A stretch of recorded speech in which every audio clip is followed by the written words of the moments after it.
Hello everyone and welcome to Storytime with Mr. Ryan. It's February now, which means it's Black History Month. And so today I thought I would read for you the history of a little-known US Marshal named Bass Reeves. Today's story is Bad News for Outlaws, the remarkable life of Bass Reeves, Deputy US Marshal, by Vaunda Micheaux Nelson with illustrations by R. Gregory Christie. You might remember the author from another little story we read a while back called The Book Itch, about a very important bookstore in Harlem.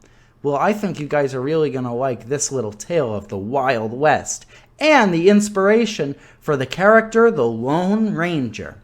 Let's hop on in, shall we? Showdown, Indian Territory, 1884. Jim Webb's luck was running muddy when Bass Reeves rode into town. Webb had stayed one jump ahead of the lawman for 2 years. He wasn't about to be caught now. Packing both rifle and revolver, the desperado leaped out a window of Bywater's store. He made a break for his horse, but Reeves cut him off. Bass hollered from the saddle of his stallion, warning Webb to give up. The outlaw bolted. Bass shook his head. He hated bloodshed, but Webb might need killing. As a Deputy US Marshal, it was Bass's job to bring Webb in, alive or dead. Bass had put Webb behind bars before, but the outlaw was back on the run. That would end today. Webb couldn't outrun a horse, and knew he'd hang for sure this time. In a last-ditch effort to escape, Webb stopped in his tracks, turned, and let loose with his rifle. Webb's first shot grazed Bass's saddle horn. His second shot cut a button from the lawman's coat. Webb's third tore the reins right out of Bass's hands. Bass ducked his head, dove off his horse, and rolled to his feet just as a fourth bullet clipped his hat brim. Oh no! This was Jim Webb's last shot ever. Marshal Reeves fired 2 rounds from his Winchester rifle. Bang, bang! And the outlaw was done for. As he lay dying, Webb told Bass, "You are a brave, brave man. I have killed 11 men, and I expected to make you the 12th. Webb gave Bass his revolver out of respect. Bass buried Webb's body and turned in the outlaw's boots and gun belt as proof he'd gotten his man. Being a peace officer in Indian Territory was rough and dangerous. The area swarmed with horse thieves, train robbers, cattle rustlers, and gunslingers. Bandits, swindlers, and murderers thrived. Travelers sometimes disappeared, never to be heard from again. A lawman's career could be short and end bloody. So Bass Reeves had a big job, and it suited him right down to the ground. Everything about him was big. Bass stood a head taller than most men of his time. He had broad shoulders and huge hands. Bass was so strong, he single-handedly pulled a steer out of mud to its neck, while a bunch of slack-jawed cowpokes stood speechless. Bass sported a large, bushy mustache and wore a wide-brimmed black hat. He rode tall, powerful horses. But the biggest thing about Bass Reeves was his character. He had a dedication to duty few men could match. He didn't have a speck of fear in him, and he was as honest as the day is long. Slave days, 1840s to 1860s. Bass spent most of his early years as a slave in Texas. Even as a youngster, his star shone bright. Bass was sharp-witted and good-natured. People liked his pluck. He had a special way with animals, especially horses. Bass tended livestock and fetched water for the field hands. While he worked, Bass sang. He sang about pistols and rifles and knives. He sang of bandits and killers and thieves. His mother feared her boy might go bad. She couldn't have been more wrong. Bass took to guns like a bear to honey, but he always handled them with respect. He grew up smart and decent and had nothing but right in his heart. His owner, Colonel George Reeves, took Bass hunting and entered him in shooting contests. He liked showing Bass off. Bass impressed his owner so much the colonel took him along when he went to fight in the Civil War. But one night, something happened that changed everything for Bass. Folks say the two men argued during a card game and Bass struck his owner. For a slave, this meant certain death. Bass made tracks for Indian Territory. Freedom and family, late 1860s to 1874. Only Native Americans were supposed to live in Indian Territory, but some Indians accepted blacks. Bass lived within the tribes, learned their languages, and perfected his marksmanship. As he roamed the frontier, Bass felt a freedom he'd never known. Still, as a runaway slave, Bass had to keep on the dodge.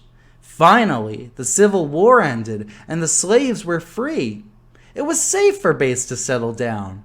He bought a spread in Arkansas, just outside Indian Territory, and married a pretty woman named Jenny. True to the song of his life, Bass had a big family.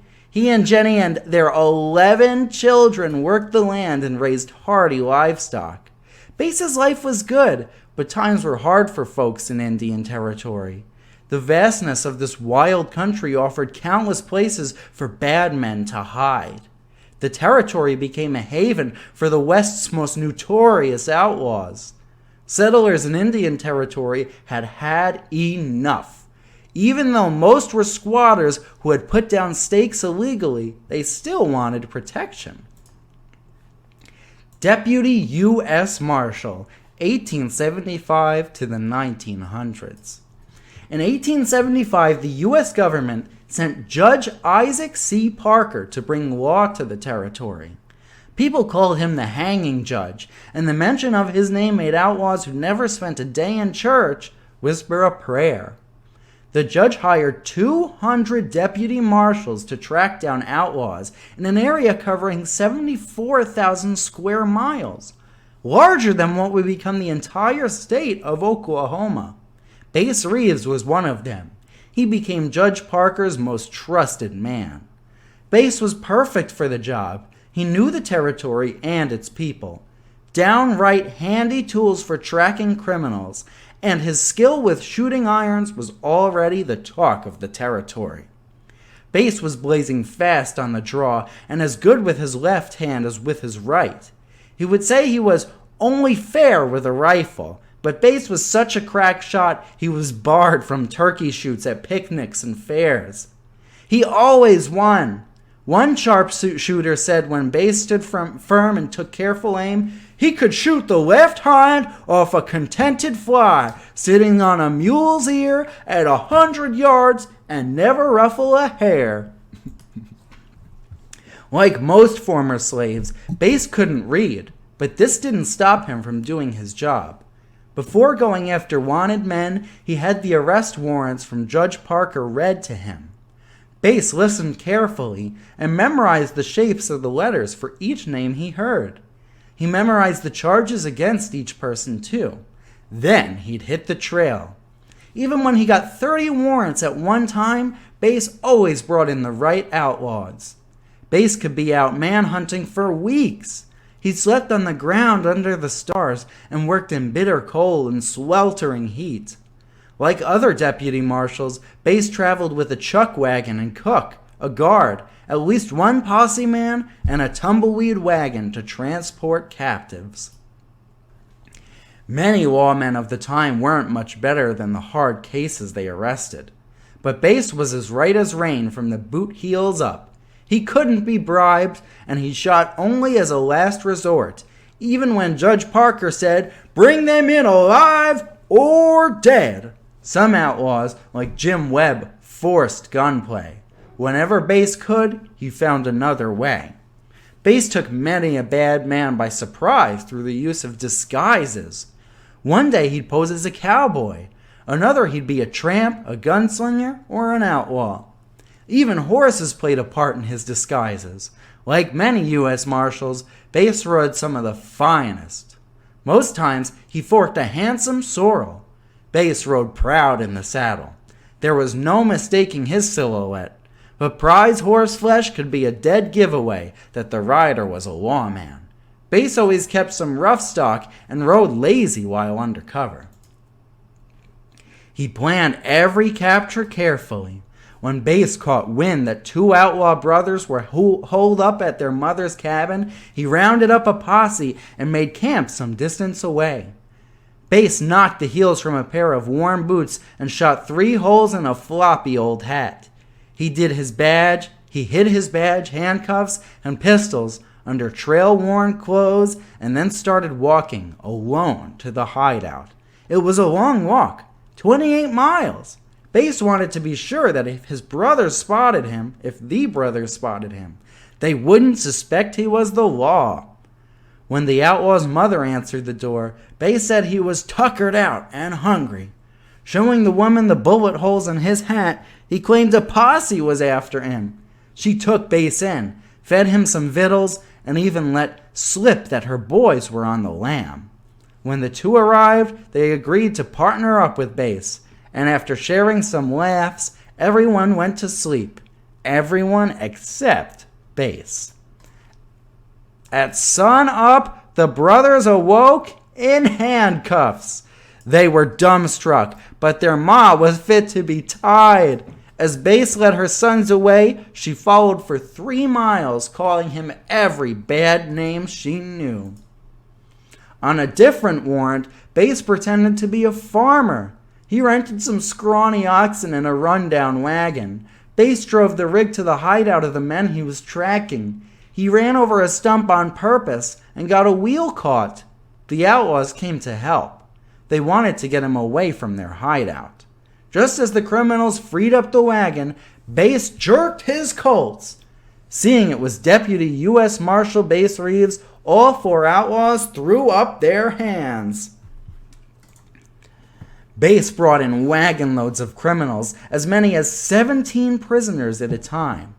Being a church-going man, Bass reckoned he could do more than put bad men behind bars. In the evenings after supper, he talked to the outlaws about the Bible and about doing right. Getting through to them was like trying to find hair on a frog, but Bass kept trying.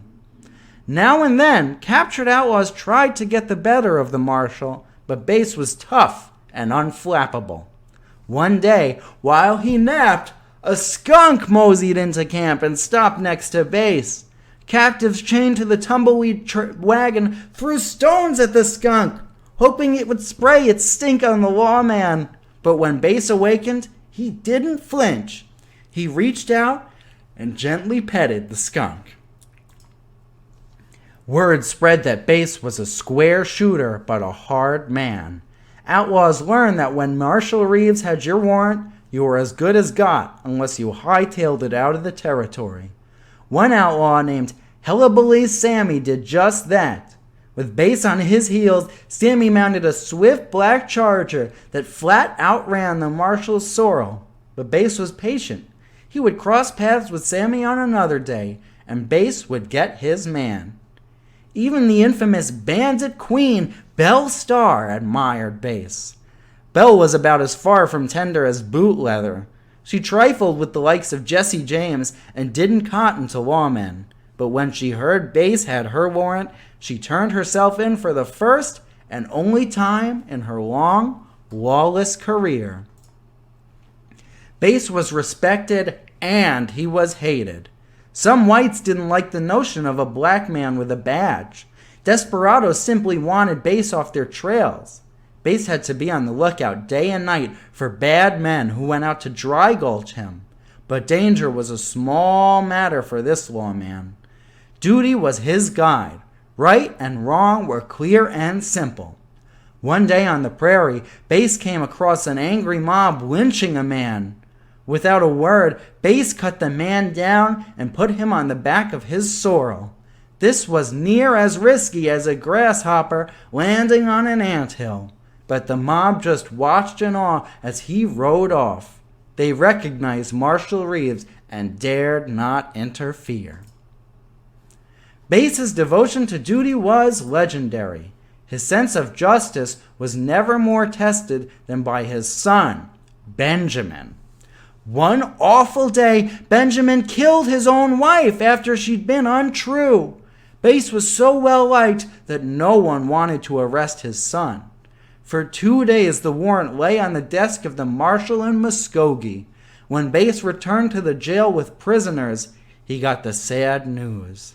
It was painful, but he did what only Bass Reeves would do. He arrested his own son and turned him over to the court.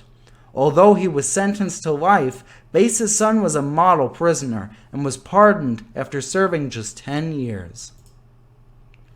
Oklahoma statehood, November 16, 1907. Bass Reeves' life as Deputy US Marshal ended the day Oklahoma became a state and Indian Territory ceased to exist.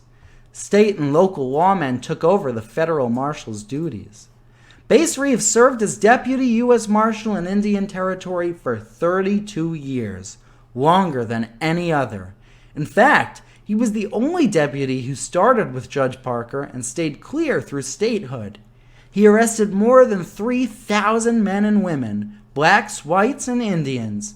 Many were desperate outlaws who knew Bass rode for Parker and figured they had nothing to lose by fighting to the death. Bass had many close calls but was never wounded. Remarkably, he killed only 14 men in the line of duty. Now the finest Deputy U.S. Marshal of his time was out of a job. Bass bucked getting put out to pasture. He hired on with the police force in Muskogee, Oklahoma. Bass was nearly 70 years old and walking with a cane, but he still put the fear of God into lawbreakers. During his 2 years on the force, not a single crime occurred in his patrol area. One fall day, Bass Reeves left work feeling ill. 2 months later, on January 12, 1910, he died of a kidney ailment called Bright's disease. Hundreds of people, blacks, whites, and Indians, attended his burial. A fellow lawman, Bud Leadbetter, called Bass one of the bravest men this country has ever known. And one white homesteader said Bass was the most feared Deputy U.S. Marshal that was ever heard of. Over the years, the name of Bass Reeves faded like one of those heroes they tell on Sun. But his story has folks talking again, talking about the big man who helped bring peace to a big country. Deputy U.S. Marshal Bass Reeves, a true champion of the American West. Well, thank you all very much for joining me today. I hope you all learned a little something. I didn't know about Bass Reeves until today when I found this excellent book. This is a great book. I hope you guys enjoyed learning this excellent story. And be sure to recognize this is the inspiration for the infamous Lone Ranger of Adventure Tales. Be sure to check out, if you like this story, Vaunda Micheaux Nelson's other book, The Book Itch, which I've also read on this channel. You can find it a few videos back. Thanks for reading, everyone. I know this was a long one, but I hope you guys stuck with me to the end, and I hope you guys enjoyed it.